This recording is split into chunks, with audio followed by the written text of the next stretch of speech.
সকাল সকাল তোমাদের ফুল দিয়ে শুরু করছি। তো শাপলা ফুল কোথায় কোথায় হয়েছে অবশ্যই কমেন্টে জানিও, মানে কাদের বাড়ির কাছে হয়েছে। আমাদের যেহেতু মাঠের পাশেই পুরো বাড়ি, মানে আমাদের মাঠেই বাড়ি বলতে পারো, মানে রাস্তার সাইডে পুরো মাঠে। তো দেখো আমাদের মাঠের সাইডে কত অনেক ফুল ফুটে, মানে এই যে বৃষ্টি হয়েছে জল জমে গেছে তো বিশাল, মানে শাপলা ফুল পুরো মাঠ একদমই সাদা দেখা যাবে তোমাদেরকে। মানে তোমাদের যদি কোনোদিনও সম্ভব হয় মানে কাছ থেকে, তাহলে অবশ্যই দেখাবো। কারণ আমাদের ছাদ থেকে দাঁড়ালেই দেখা যায়। আর কি বলো তো, ভোর হতে না হতেই মানে সবাই এসে ফুলগুলো তুলে নিয়ে যায়, যার জন্য তোমাদের সাথে আর শেয়ার করতে পারি না। আর এখন যেহেতু বৃষ্টির সিজন, জল মানে চারিদিকেই জল। তারপরে এখানে দেখো এই যে শিউলি ফুল, এটাও আমাদের গাছের শিউলি ফুল। এটা মানে এটা একজনের জন্য রাখা হয়েছে, আর আমার বাড়ির জন্য তো মা মানে 2 ডালা মতো ফুল আমাদের লাগে, মানে শিউলি ফুল 2 ডালা মতো লাগে আমাদের ঠাকুরের কাছে। তারপরে এই যে রিককে নিয়ে বেরিয়ে পড়েছি টিউশনে। তো দেখো রিক প্রত্যেক দিন সকালবেলা যাওয়ার সময় ও হাতে করে ফুল নিয়ে যায়, মানে জবা ফুল, মানে আমাদের যত রকমের জবা ফুলের 2-3 রকমের জবা ফুল বা শিউলি ফুল, কোনো দিনও টগর ফুল, মানে মোটামুটি ও ফুল নিয়ে যায়, ওর ম্যামদের জন্য ফুল নিয়ে যায়। আজকে যেহেতু সকাল সকাল কাকিমা শাপলা ফুল তুলেছিলেন, তো ওর জন্য দেখো অনেকে শাপলা ফুল বলো, আবার অনেকে শালুক ফুলও বলি, আমাদের দিকে অনেকে শালুক ফুলও বলে। যাই হোক, যে যেটাই বলো না কেন, আজকে ও মানে ফুল দেখেই দুটো নিয়ে নিয়েছে হাতে, শালুক ফুল, আর এক হাতে রয়েছে ওর শিউলি ফুল। মানে এত দূর হেঁটে হেঁটে যেতে হাতে আর কিছুই থাকবে না।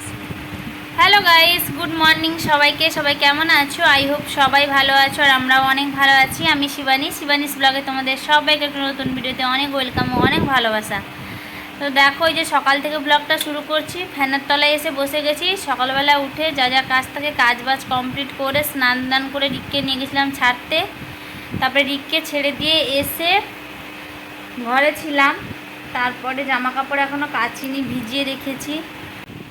ভালো লাগছে না কিছু, ওর জন্যই বসে আছি। মানে কি বলো তো, মানে কুঁড়ে কুঁড়ে লাগছে, বসে আছি, কাজ আছে কিন্তু বসে থাকছি, ভাবছি, মানে এরকমটা মনে হচ্ছে। মানে কি বলো তো, কাজ করতে ইচ্ছে নেই। বৃষ্টির পর যেভাবে গরম দিয়ে দিয়েছে আর ভালো হচ্ছিল না। বৃষ্টির সময় বৃষ্টি হোক, কিন্তু যেভাবে ঠান্ডা ছিল, মানে এনার্জি ছিল শরীরে, আর যেই গরম পড়ে গেছে শরীরে এনার্জি একদমই চলে গেছে। তো আমার চোখটা লাল হয়ে গেছে, সবাই বলছে যে দেখো, কেন জানি না, তোমাদেরকে ফোনের মধ্যে কতটা বোঝা যাচ্ছে জানি না, কিন্তু ফোনের বাইরে বিশাল লাল, দুটো চোখ পুরো লাল। এই চোখটা বেশি, মানে বাম চোখটা বেশি, ডান চোখটা কম। যাই হোক, ও এসে আমি আবার ভালো করে দেখলাম, সত্যি আমার চোখ কিন্তু বিশাল লাল। জানি না কেন, আগে একবার হয়েছিল এরকম, তো ডাক্তার বলেছিল যে অ্যালার্জিতে, কিন্তু এটা অ্যালার্জি কিনা কি আমি নিজেও জানি না, তো চোখ কেন লাল। যাই হোক, গরমে ঘুম তো ঠিক হচ্ছেই না, তো ওর জন্য হতে পারে, জানি না কিসের জন্য। তো ওর জন্য বসে আছি। এই যে এখন রিককে খাওয়াবো, কিন্তু রিককে খাওয়ানোর আগে ও এখন একটা, মানে কি বলবো, কি খাচ্ছ তুমি? কি খাচ্ছ? ওইদিকে তাকিয়ে বলো। চকলেট খেলে দাঁতে পোকা হয়, রিকের দাঁত পোকাও হয়ে গেছে। ও খাও, যত চকলেট খাবে তত দাঁত পোকা হবে। আমি তো কিনে দিই না, এসে দিলে আর কি বলবো, না বলতে পারি না। ওর জন্য ওকে দিয়েছে। কে দিয়েছে বাবা? মাসি দিয়েছে। তো যাই হোক, মাসি দিদা হবে ও, ঠিক আছে, মাসি দিদা দিয়েছে। তো খাচ্ছে এখন, ও খেয়ে নিক, তারপর আমি তাকে খাওয়াবো। হ্যাঁ,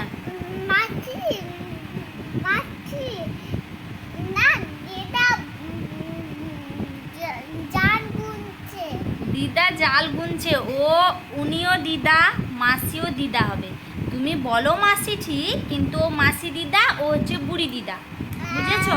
মাসি দিদার মাম্মাম বুড়ি দিদা হবে তোমার। বলছে দিদা জাল গুনছে, ও দিদা নয়, ও মাসি। তো যাই হোক, মানে প্রথম বলে অভ্যস্ত, তো এখন আর বললে হবে না, তোমাদেরকে বোঝানোর জন্য বললাম। ওর মাসি দিদা দিয়েছে, টিউশনে গেছিলো, ওখান থেকে দিয়েছে। চলো এখন আমি সবজি কেটে নিই, কী রান্না করব ওরই সরঞ্জামটা করে নিই, তারপর আমি রিককে খাওয়াবো। কেননা ওর মুখে চকলেট আছে, ওকে তো এখন খাওয়ানো যাবে না।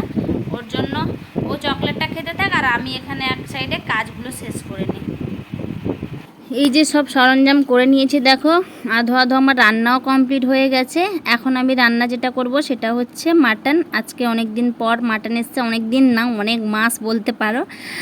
তো তোমাদের দাদাভাই নেই, তো বাড়িতে আমি মানে তোমাদের দাদাভাই তো থাকে না, তো বাড়িতে মাংস এনে খুব একটা আমাদের হয় না। তো এবার ভাবলাম যে মানে মাছের এত প্রবলেম, আর যেহেতু কাঁটা মাছ খেতে পারে না, যার জন্য মাছ আনাটা একটু প্রবলেম হয়ে যায় আমাদের। আমার জন্য একটা আলাদা মাছ, আবার ওর জন্য আলাদা মাছ। আর ও যে মাছ খায়, আমি খাই মাছ, খাই না যে সেরকমটা না, খাই, কিন্তু সবসময় ভালো লাগে না। আর কি মানে কত রকমের মাছ হতে পারে, কত রকমের মাছ আনবো। আর পোনা মাছ একদমই খেতে ভালো লাগে না, সেটা হচ্ছে পোনা মাছ একদম পছন্দ না। তো ওর জন্য ভাবলাম যে অনেকদিন মাংস নিই, আজকে একটু মাংস নিই। তো আজকে এই যে নিয়ে এসেছি, দেখো মাটন অল্প করেই নিয়ে এসেছি, কারণ আমরা তো দুজন খাবো। মানে দুপুরবেলা রাত্রেবেলা খেলেও হয়তো বেশি হয়ে যাবে, মানে এরকম একটা ব্যাপার। যাই হোক, আর তো বাচ্চা মানে কয় পিস আর সে খাবে, তো ওর জন্য আজকে মাটন করছি। তো এখানে সব কিছু জোগাড় যন্ত্র করে নিয়েছি এখানে। আর এখানে শুধু মানে মশলাটা মাখিয়ে, মশলা মাখানি লবণ হলুদ মাখিয়ে রেখেছিলাম। তারপর এখানে কী অবস্থা করেছে দেখো। আমি যে দেখো রান্না করতে, আমি যেটুকু ঘরের সংসারে কাজ করি এরকমই করতে থাকে এগুলো সব কিছু এভাবে করবে, তারপরে আমাকে আবার গুছাতে হয়। আমাদের সেই ছোট্ট রয়েছে, ছোট্ট যাই হোক, দেখো এখানে মায়ের জন্য রান্না করে নিয়েছি নিরামিষে। সব কিছু ছড়িয়ে ছিটিয়ে একদম একাকার কাণ্ড হয়ে গেছে। তো চলো মায়ের জন্য কি কি রান্না করেছি সেটা তোমাদের সাথে আগে শেয়ার করে দিই। এই যে দেখো এখানে রান্না করেছি হচ্ছে সব রকম সবজি ফেলে, মানে কুমড়ো ডাঁটা দিয়ে সবজি দিয়ে তরকারি, সত্যি খুব সুন্দর লাগে। তো এটা আমারও ফেভারিট তরকারি। এই যে দেখো বেগুন, কাঁচকলা, গাজর, আলু মা কম খান কারণ সুগার আছে, আলু বেশি খান না।